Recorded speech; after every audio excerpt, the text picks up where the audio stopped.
lights out, and we are racing here in Moto3 in Assen. They pick their way through the orange smoke, and it will be Vaqueras that will get the drop on the field going into the first corner. Good start from the second row by even out Ortola. He came from fourth to second. Furusato goes back from second to third. Via then back in fourth place. Yeah, what a start from both of the Aspar riders. That's Esteban up in fourth place. Was watching Alonso too. He's made up at least 4 places off the line. He's right up into the top 10 already. He knows he has to be super aggressive. Nepa going the long way around the outside of Rueda. Suzuki likewise through to Struben. The bottom gear turn 5 on this first lap. Ortola with the bravery move into turn number 7 up the inside of Vaqueras, and Ortola hits the front for the first time. Munoz has been super aggressive, hasn't he, at the start of this Grand Prix? Started 11th and now up into 5th place. He's dragging Alonso and Holgado with him as well here. Rueda drops another place. Alonso finds a way through at turn 8. That's Steckenwald. And Holgado looking pretty racy behind Alonso there too as they headed towards turn 6 and 7. Holgado looking more competitive, and I think we've seen him really at any stage through the weekend. Where he qualified was not really a huge surprise. He hasn't looked too competitive in any of his last 2 visits really to Assen, but Holgado in the crucial part of the weekend, when it matters, when the points are up for grabs, is pretty close behind his chief championship rival. The new generation Pirelli rubber again has smashed another Moto3 race record. Munoz is 140.477 as Furusato eases into second place. That 40.477 from Munoz on the previous lap, 7/10 inside John McPhee's 2-year-old lap record as Via on the inside of Vaqueras. No prisoners taken there by Via, foot off the foot peg, wasn't it, for Vaqueras? The pole starter then now losing touch here with the lead group. Up back to 4th place he goes, but now Via back into the podium places for the first time in this Grand Prix. Personal bests for Alonso, Yamanaka and Holgado at the back of this group.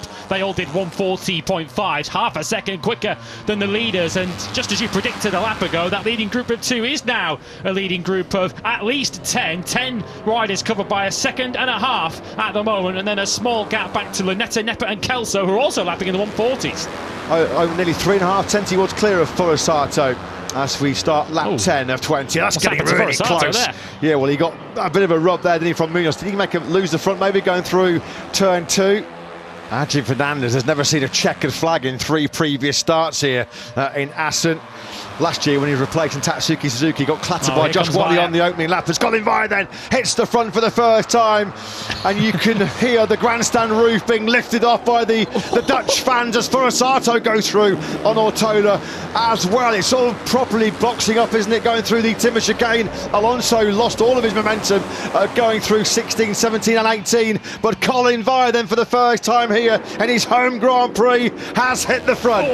Vaqueras now going through on Alonso now back into 7th or 8th position now at the end of all that. As you say, he just got the final chicane. His positioning all wrong, although it was difficult to really know where to be as they were going 3 and 4 abreast, and Via emerges from it in the lead of the race. Colin Via then comes into the final sector side by side. Ortola and Fernandez go. This is just a game of dare, isn't it? Coming through the high-speed ramp. Furusato has gone wide.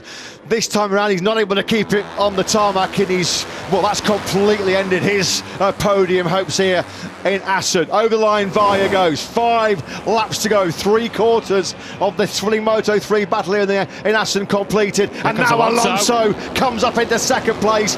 Beautiful move on the inside of Fernandez into the first corner. Start queuing up the Jaws music. Just when we thought that David Alonso might not win this Grand Prix, he has other ideas, and that might be the worst possible news for the home fans here, with David Alonso now directly behind Colin Via, albeit good 4 or 5 bike lengths at the moment as they come out district. But incidentally, Furusato did keep running after that excursion at the Ramshoek. He crossed the line in 13th place. In the slipstream we go, on board with David Alonso. This will be a brave old move if he fires on the inside of Ortola through 7. He's not going to be close enough. In fact, he's under attack himself from Munoz, who is just so aggressive.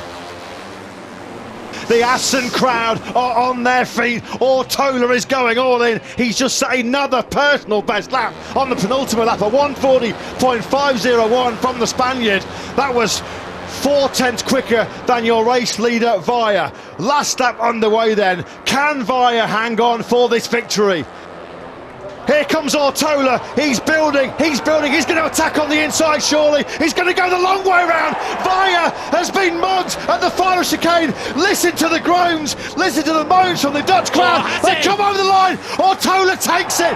Ortola takes an absolute classic here in Assen. What a race.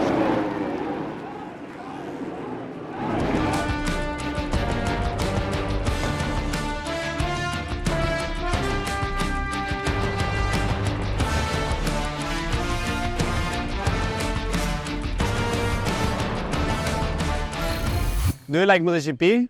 Like, subscribe, and enjoy the action.